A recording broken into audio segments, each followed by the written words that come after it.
Updates at pinakahuling mga usapin sa mundo ng palakasan. Atin ang pakinggan dito sa Ang Pilipinas Ngayon. Naibalik ni Robert Bullock ang kanyang forma habang nagpakitang gilas si Jonel Policarpio para takasan ng NLEX ang Phoenix 108-94 sa PBA Season 49 Commissioner's Cup nitong linggo na ginanap sa Inares Center sa Antipolo City. Nalimitahan lamang sa 4 na puntos si Bullock sa kanilang huling laro laban sa Token Tex dahil sa sakit, subalit ngayon ay pinangunahan niya ang Road Warriors sa nagawa nitong 26 na puntos, sahog pa ang 9 na assist at 5 rebounds habang nagtapos si Policarpio ng may 17 markers, 9 na boards at 1 assist para punan ang pagkawala ni Kevin Alas. Dahil sa panalo, nahinto ng NLEX ang 5 larong magkakasunod na pagkatalo para pagandahin ang kanilang record sa 4-6 para buhayin ang kanilang pag-asa na makapasok sa playoffs habang bumagsak sa 3-7 naman ang Fuel Masters.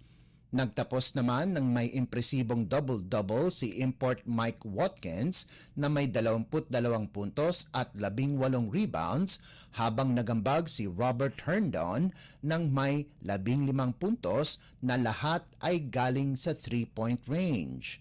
Si Donovan Smith naman ang nanguna sa Phoenix sa naitala nitong 36 na puntos, 14 na rebounds, 3 assists at 2 tapal habang nakapagrehistro si Richie Rivero ng 13 markers, 2 boards, 2 assists at 1 steal. Updates at pinakahuling mga usapin sa mundo ng palakasan. Atin ang pakinggan dito sa Ang Pilipinas Ngayon. Samantala, sinabi ni Troy Rosario na masaya siya at nakatanggap muli ito ng tawag para maglaro sa Gilas Pilipinas. Kinuha si Rosario para maglaro sa national team dahil sa pagkawala ni Kai Soto at Kevin Kiambao na nagtamo ng mga injury sa Japan B-League at Korean Basketball League ayon sa pagkakasunod. Bukod sa pagtawag, gusto din na bumawi ni Rosario noong siya'y huling naglaro para sa national team.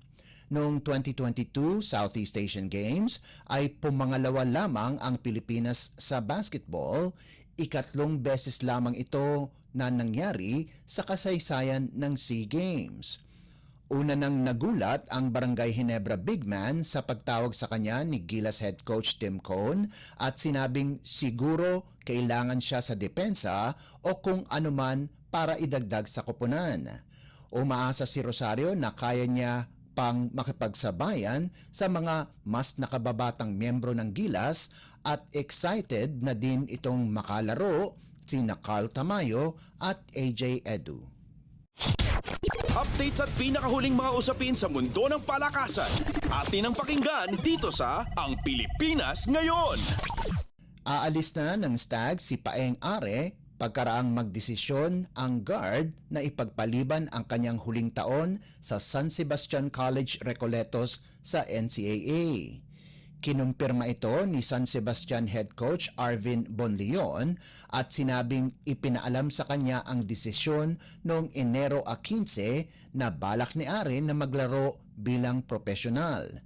Ibinahagi ni Bonleon na dapat aalis na si Are noong 1 taon pa para maging profesional, subalit nanatili ang 5'8" guard para pangunahan ang koponan sa kampanya nito sa Season 100 kung saan nakapagtala ang Stags ng 6 na panalo laban sa 12 talo para magtapos sa ika-9 na pwesto. Naging mainam naman ang kanyang pagpanatili sa Stags dahil lumabas si Are bilang isa sa mga premier guard ng liga kung saan nag-average ito ng 17.88 points, 4.24 rebounds, 4.35 assists at 2.53 steals. Bukod kay Are, umalis na din ng koponan ang mga graduate na sina Raymart Escobedo at Regs Gabat. Samantala, nananatili naman si Season 100 Mythical 5 at defensive team member TJ Felebrico, Nico Aguilar, Polo Gabat at James Maliwat. Updates at pinakahuling mga usapin sa mundo ng palakasan. Atin ang pakinggan dito sa Ang Pilipinas Ngayon. At yan ang pinakahuling balita sa larangan ng palakasan. Para sa Radyo Pilipinas World Service, ito po si Leo Magpayo. Magandang araw. Updates at pinakahuling mga usapin sa mundo ng palakasan. Atin ang pakinggan dito sa Ang Pilipinas Ngayon.